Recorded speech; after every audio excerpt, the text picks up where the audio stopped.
What's up, YouTube? Dreamkiller coming at you in another video, and welcome to another episode of DK Talks, the show where I shoot the shit about a particular movie I saw, or a specific video game that needs talking about, whatever, whenever I talk about it. And today, the dust is finally settled.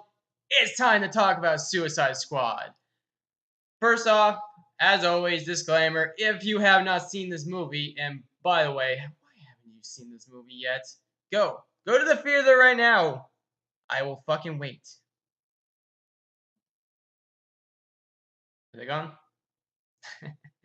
But anyway, yeah, spoilers. There's going to be tons of spoilers here in this review, so go see the movie. Because I'm going to say right now, at the top, this fucking movie is awesome. This is how you do a proper DC Cinematic Universe movie. This, as much as I love, actually, I wouldn't say love, as much as I did not think Batman vs. Superman was bad as people may have be, this movie nailed it out of the park way more than that movie ever did. God, where do I begin? First of all, let's talk about the characters. We got Margot Robbie as Harley Quinn. God, she nailed it. She is the cinematic version of Harley Quinn as we know it, and I look forward to seeing her more and more. We got Will Smith as Deadshot. Will Smith surprised me. I was not expecting Will Smith to be as good as he did, because let's face it, if you've seen a recent Will Smith movie, you kind of seen his lack of acting prowess as he did in his younger days. But this Will Smith, this is the Will Smith I missed, and I'm glad that he did a really good job with this. We also got Jared Leto as a Joker, but I'm gonna save that for later. We got a whole bunch of slew of people. We got I don't know who the people are by name, but we got the person who's playing Captain Boomerang. I thought he was great. Did not know it was the guy from Terminator Salvation. I did not know that. We got the girl who played Katana. I like, even though we didn't get much screen time with her, liked her. Killer Croc. Again, didn't get enough screen time, but I thought he was good too.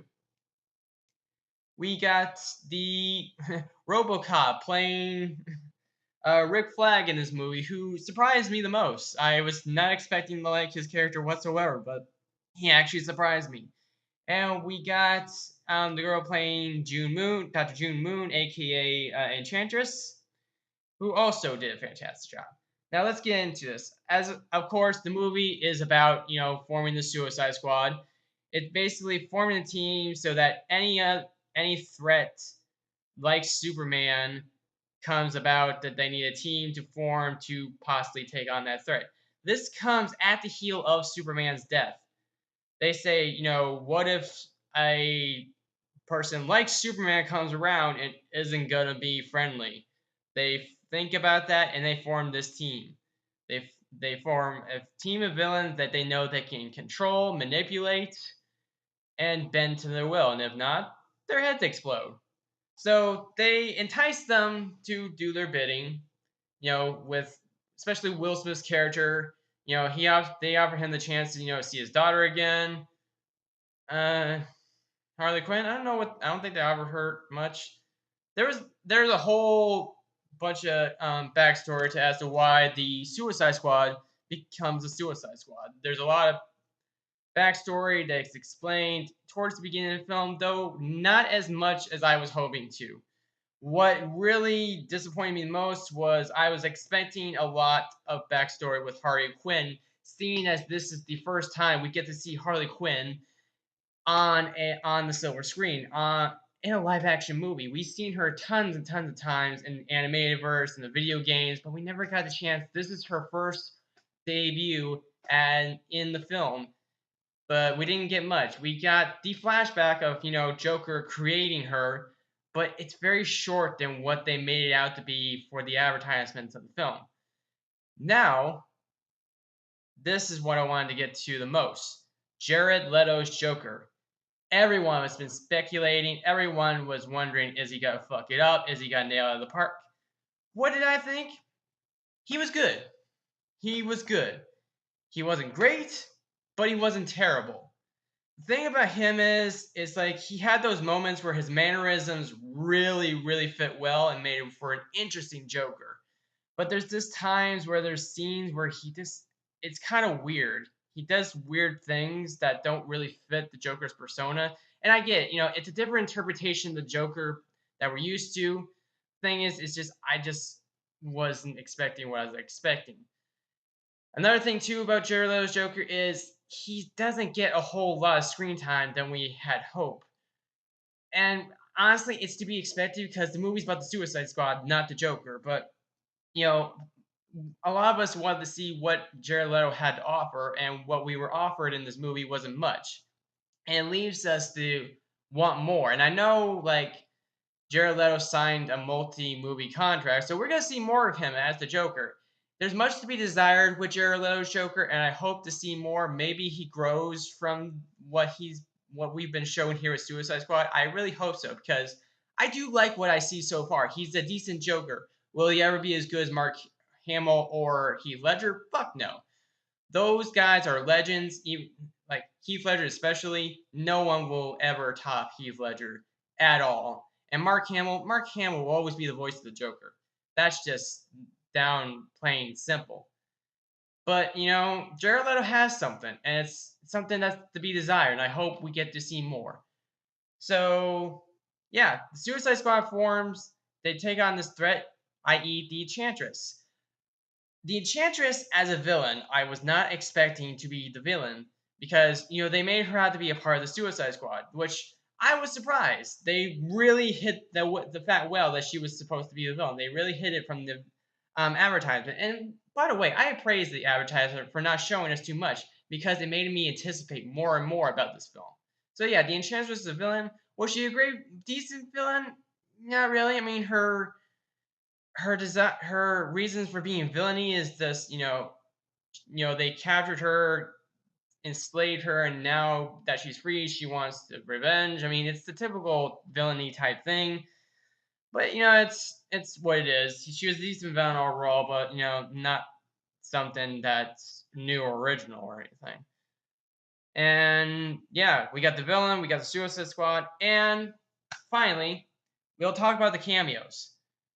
Of course, we already knew Batman was going to make a cameo in this film, and the cameos were good, simple, and they made their point across. There was the one scene where he captures Deadshot, how he ends up in the prison that he ends up. We see him, going after the Joker, going after Harley Quinn, doing the same thing, taking Harley Quinn to the prison. And what surprised me most is now, because of the negative criticism that people had with Ben Affleck's brutal version of Batman, they seem to slow down the whole brutalness of Batman. Ben Affleck seems to be trying a lot more harder to be the Batman that we know, the non-killing type, the one that is a badass but without killing people.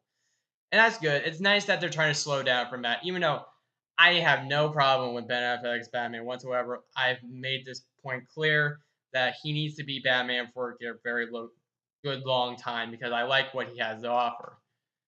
But one cameo I was not expecting was the Flash.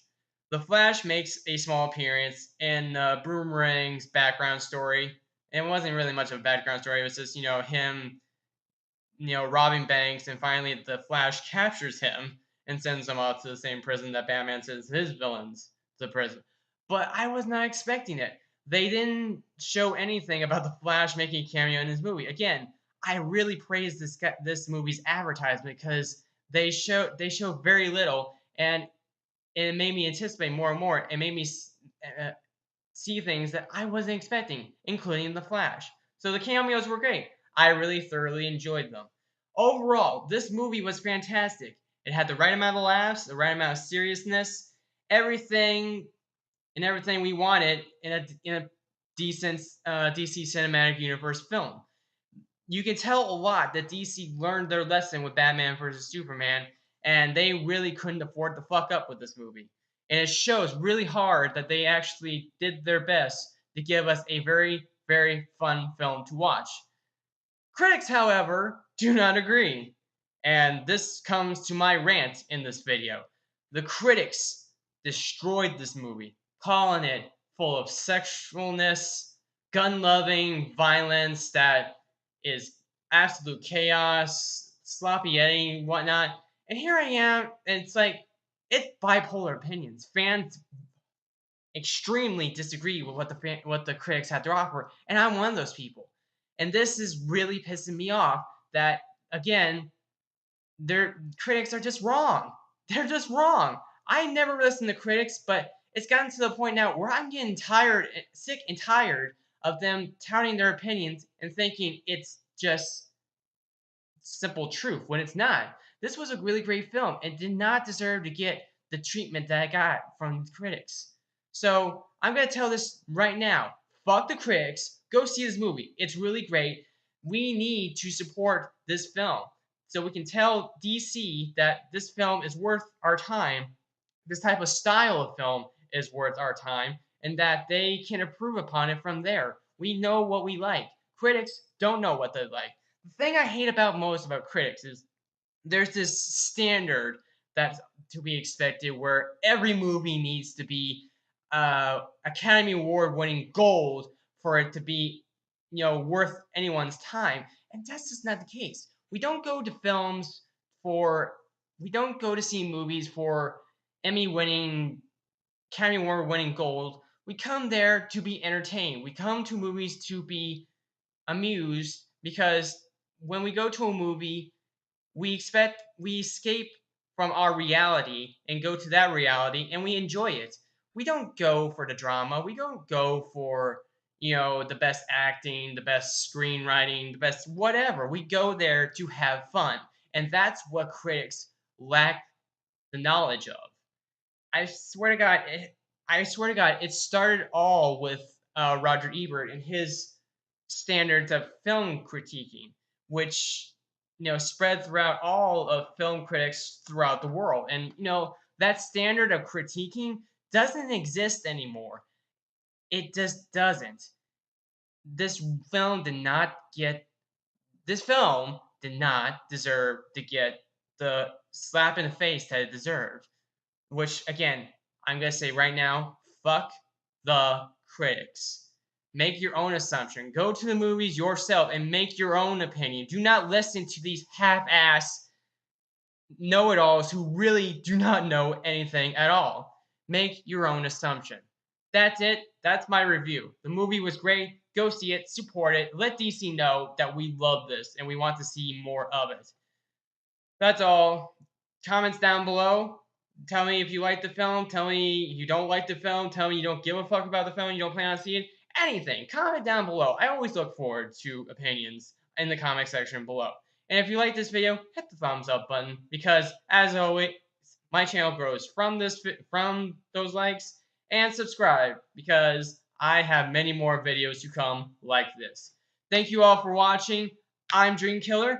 Gamers keep on gaming, and DC and comic book fans keep on